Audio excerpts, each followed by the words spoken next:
tubiest of the tubiest. Best YouTube subscribers on the planet. That's you. And I'm 50 plus, and my student Terrence. How are ya? Pretty good. Good deal, man. Look, I like to try to introduce my students to all of the UBists out there, and you know, get a little background, and it's always interesting where people come from, what they did, and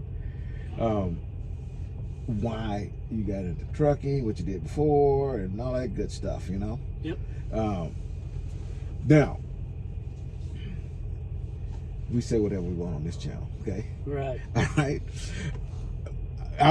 All the comments got to be whatever you say, whether it's positive or negative, whatever it is, be honest with it and be respectful, okay? That's all I ask. All right? All right. All right. So now, because we talk trash, you know, and it's just us, that's different. Right. Okay? Right. All right. All right.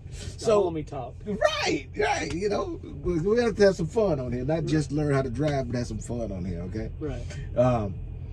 So, what you do before you come here? I owned a lawn business. Really? For 20 years. Wow. Yes. So you mowed a lot of grass. A lot of grass. Yeah. And why did you? I guess that particular genre didn't really get COVID hit, did you? No. Yeah. No. Yeah.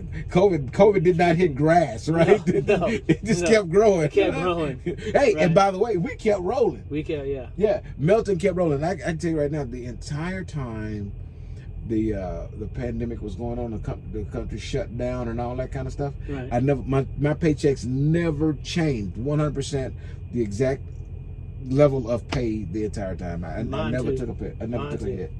You know, yeah, it's good. Yeah. It's a good thing, right? Yeah. Not a whole lot of industries can say that. In fact, that's a whole lot of folks. Their industry is gone to the wayside. These people, a lot of people don't have jobs anymore. They will never go back to that same that workplace, because either it doesn't exist anymore, or it just it took the food industry. It took such a hit, man. There's a lot of restaurants that are not coming back. You know. Yeah, and I know there's truck stops too. Yes. Some of them. Yeah.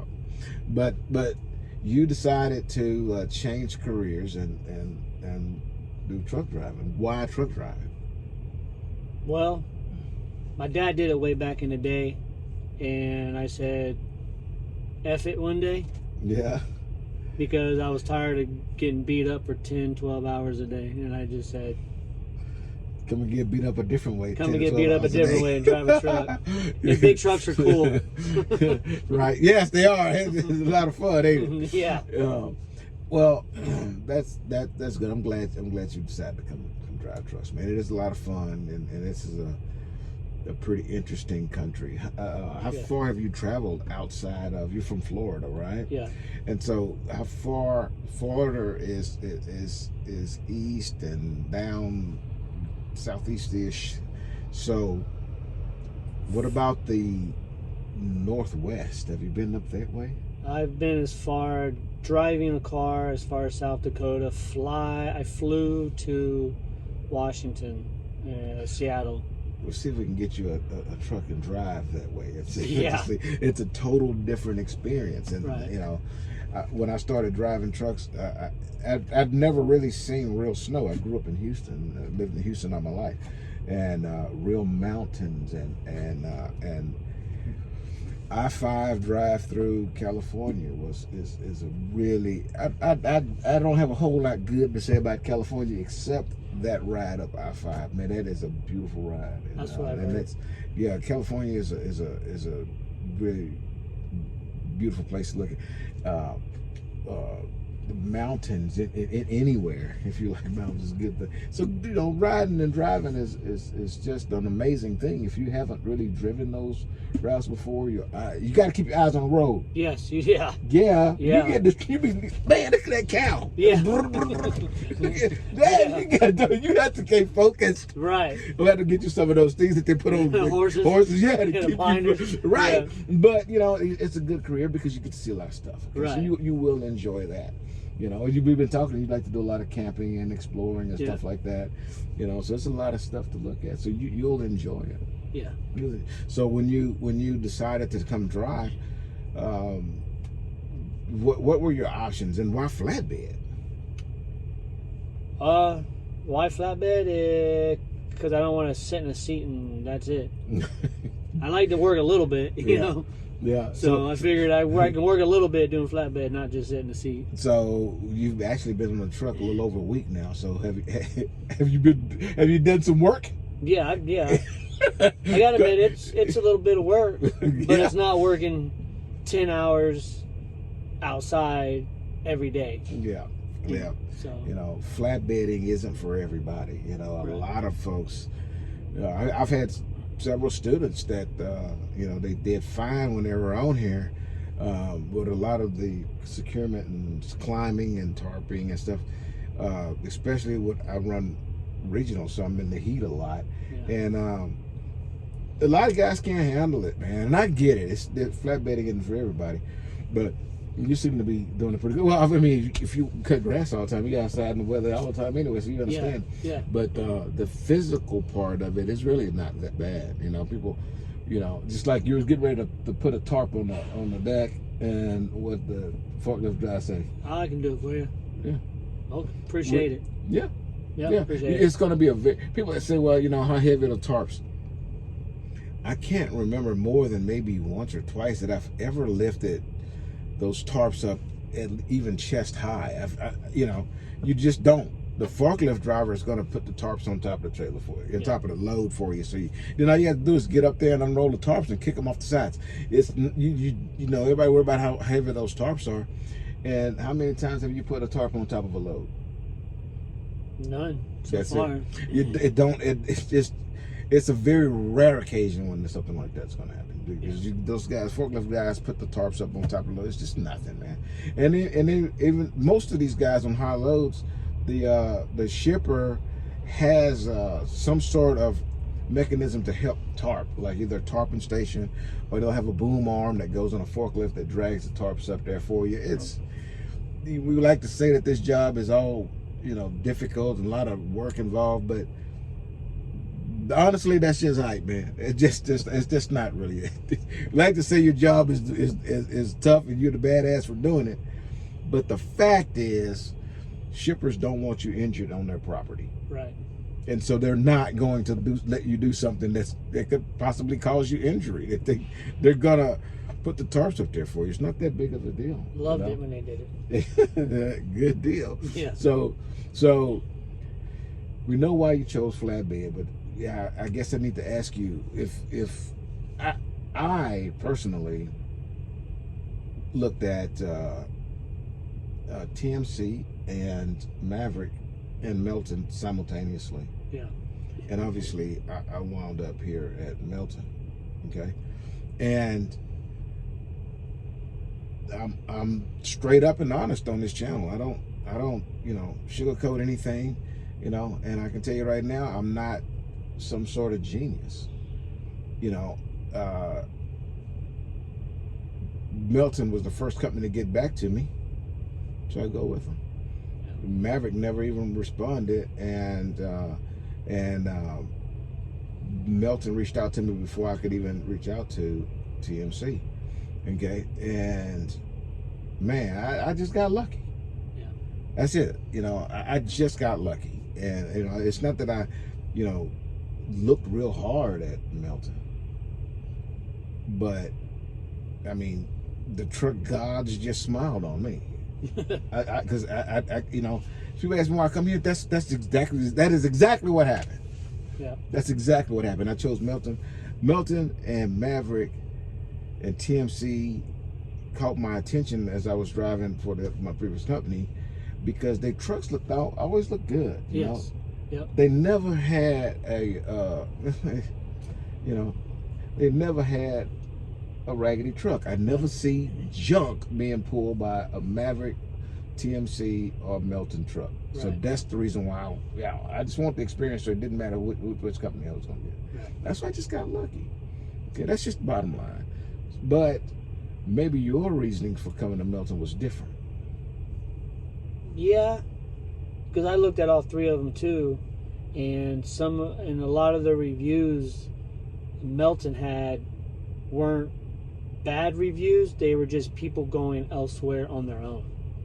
And other people had some negative reviews than the Melton, and the recruiter I just felt comfortable. Yeah. So that's why I just chose them. I never contacted the other people. Some of the reviews I saw, that it just kind of veered me away to Melton. Yeah. So far, what's it been like? What's the experience been like? I'll shrink that question down a little bit. After making a decision to come to Melton, you eventually had to engage with a recruiter. Yes. How was that process? What do you think about that? She was cool. She was pretty cool over the phone. Yeah. Answered all the questions I wanted to, and if I had a question and she wasn't there was always somebody else to answer the question that I needed to be answered. So yeah, we like to drop salt on folks that screw stuff up and don't do right, and rarely give kudos to those who do a good job. What was your recruiter's name? You remember? Sarah Easton. And she did a fantastic job. Yes. Shout out to Sharon. Shannon. Sharon Easton. Sharon Easton. So shout out to her. She did a fantastic job. So it's a good thing. You get somebody kudos whenever they do something good.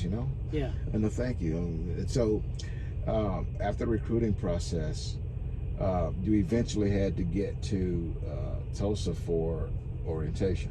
Yep. You drove your own car, right? Yes. Yeah. Which is still at Tulsa, by the way, from Florida. Yeah.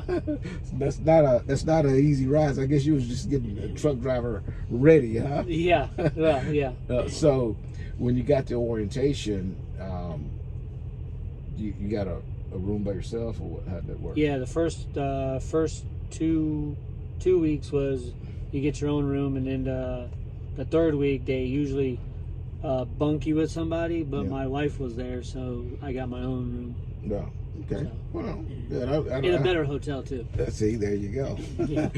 So, during orientation, what did you think about the orientation process? The first week was like boom, mind blowing, and then you go in the second week, then you start learning more securement than just being shown it a little bit. Yeah. So you get more hands-on, then you split up into groups, and then the third week was like more paperwork and more people talking, and then you get to do some live loads for the guys that are coming in with loads, and then boom, you get picked up with your trainer or mentor. Yeah. I like to say mentor. I guess there's nothing wrong with saying trainer, but whenever I think about training, it kind of sounds animalistic or something. Like I'm, right. You're not a dog, Right. I would prefer for you to refer to me as a mentor.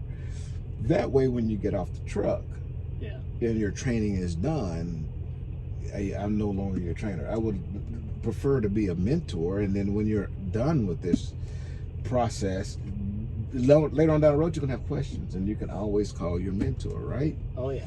It just to me seems more engaging than saying trainer. I don't know. That may be a little bitty thing, but somewhere along the journey, I prefer that we migrate from a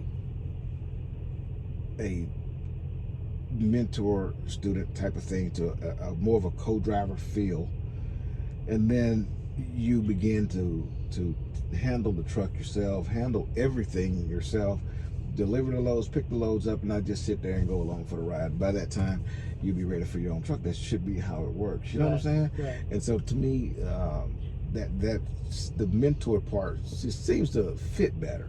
Yeah. But again, that's just semantics. But the first week, you said the first week was just kind of boom, and Yeah. So was that a positive or negative experience in You speak honest and say what you thought about the first week.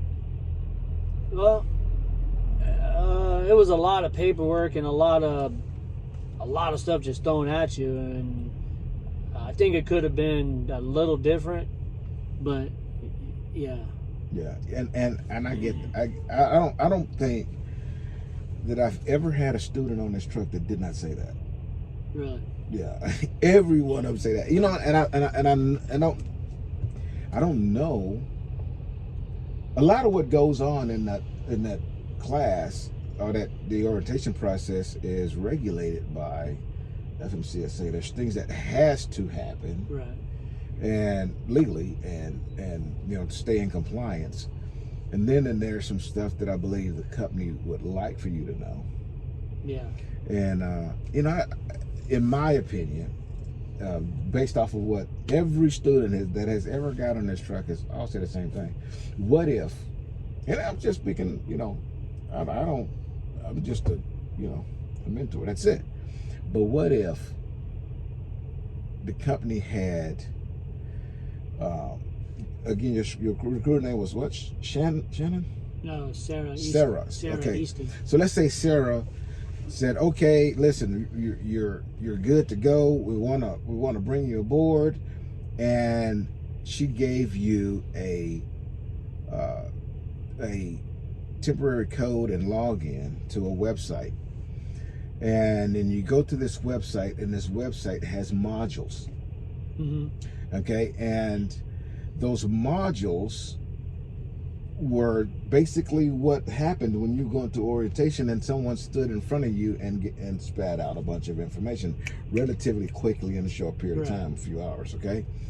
And then you had to absorb all that and retain it, and then here comes the next person. Right. Okay, but if that person, the period of time was moduled, and it was on the computer, and you just logged in with the codes that your recruiter gave you, and you watched it, and if you didn't understand something, you could back it up, and watch it more, kind of absorb it. If you have notes, you can take notes or whatever, you know, but watch that in your own time, at your own pace. Everybody absorbs differently at a different pace, okay? Yeah. And when somebody's standing in front of you talking, that assumes that everybody in that room all absorbs all information all at the exact same time in the exact same way, and that this does not happen. No. Okay? So in a module like that, you could absorb that information, okay? Yeah. And maybe there's a form you might print out that you need to fill out, okay? The paperwork, so to speak, and you fill out, and then you package that, and you're going to bring that with you when you show up to orientation. But there might be 10 folks that came and talked to you in orientation, and I know it's probably more than that, but let's just say it was 10. Yeah. Okay, so there's 10 modules, and if it takes you a week to do 10 modules, then when you're done, the computer knows that you're done because you've completed all the modules. You have your packet of paperwork. The recruiter will get a notification that her recruit has completed those modules. Yeah. Then she's gonna call you and says, "Do you have paper this, paper that, paper this, paper that?" And you say, "Yes, I got it all. Do you have any questions about any of that kind of stuff?" And I'm good. If you got any questions, write them down. Present them when you show up. Okay. At that point, you're done and you're ready to go to orientation. I'm willing to bet you a week of orientation would have already been handled in the comfort of your own home, at your own pace. And if they still had a 2-week orientation, you could spend time in orientation doing some stuff that is short-term learning on this truck, like you know, like Qualcomm, exactly. Yeah. Qualcomm. Your paper logs. I may have had 2 people on this truck that could do paper logs, and they did them the whole time they was in class, but they're in orientation, but they're not absorbing that, they're just following along. Right. And so they get on this truck and they don't want to do logs because, quite frankly, they don't know how. Right. You know, and if we drive 11 hours a day, and each time we stop, we have to review logs, it eventually gets tiring and it gets frustrating for the student. Yeah. And it's just not Good. And then at the end of the day, if we then go through your logs, that might take us another hour. Now we got 10 hours between the time this truck stops and the time we back on duty again. So we got 10 hours.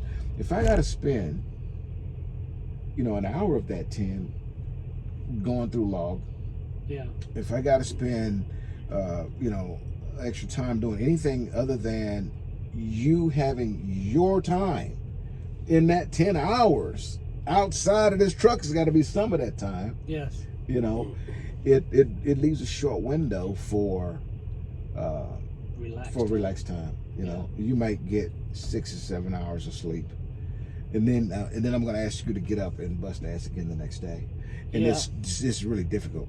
So I'm wondering if a module situation could eliminate some of the time that is spent in orientation with someone regurgitating information to you that is basically truthfully one ear out the other, and that's just the fact. And I haven't had a student sit there and told me that they absorbed it. Not a single one.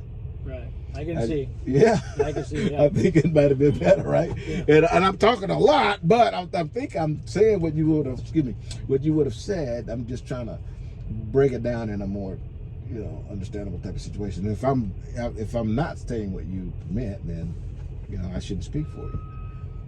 It's true. No, I think doing the logs and trying to get rest and drive and learn to do all this, it's a lot. There's a number of students that do not make it through the mentoring phase or the training phase, and frustration and tension and just fatigue builds up in that period of time, and it's just boom, I can't take it anymore. And then they're packing their stuff up, and all the time they spent, all their money, all the company's money that was spent to get that person to that point is a waste. It's gone. Yeah, it's gone, man. And a lot of people don't care about the company's money. I hope the company cares about the company's money, but at the end of the day, we're all here to achieve a goal, and that goal is to get students butts in trucks down the road, creating revenue. Okay, if you don't create a revenue, if in a week and a half you're gone off the truck, it doesn't make, so we need to find a way to streamline some things and make the students better prepared to get on the truck. Sometimes I make videos, like we made one about how to prepare your bags and your luggage, what to bring and what not to bring, not overpack and that sort of stuff. Overpacking is a problem because you can't get good sleep if you got a bunch of crap up there. Right. It's a lot of things that we could do to make the process easier. Yes. Yep. So after the orientation process, they paired you with a trainer. Yep. Okay, so pairing you with a trainer, what was that process like? Do you remember? No, because I sought you out. There's two people I sought out because I heard good things and seeing you on YouTube, and you seem real positive in how you taught people when I watched some of the videos, and that was the reason why I sought you out and another driver. Yeah. I know they have a little questionnaire type of thing that you fill out. Yeah. Right? Yeah. Those are some pretty pointed and geared toward that type of questions. Yeah. And it's to match you and pair you with someone that would, that hopefully it'll mesh. Yeah. Doesn't always happen. Right. For the most part, they try to look for some, good fit, a good fit. Okay. And then after that, then sometimes there's a little bit of a wait. Wait for a trainer. Yeah. But you get on the trainer's truck and get to rolling. Yeah, I did. Yeah.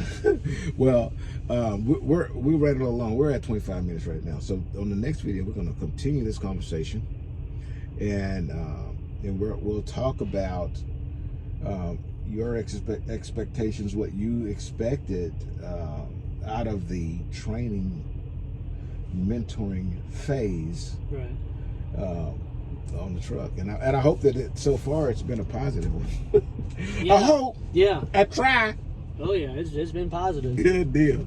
All right, so we're gonna let you guys go with 25 minutes of me rambling my mouth and only about 5 seconds of him rambling his. But that's hell. It's my channel. I get to talk crazy if I want to, and long. Right. I've been talking long for a long time, so I'm good at it. Until I see you again, deliver undistracted. Put that phone down. Yes. And here's your boot. Boot.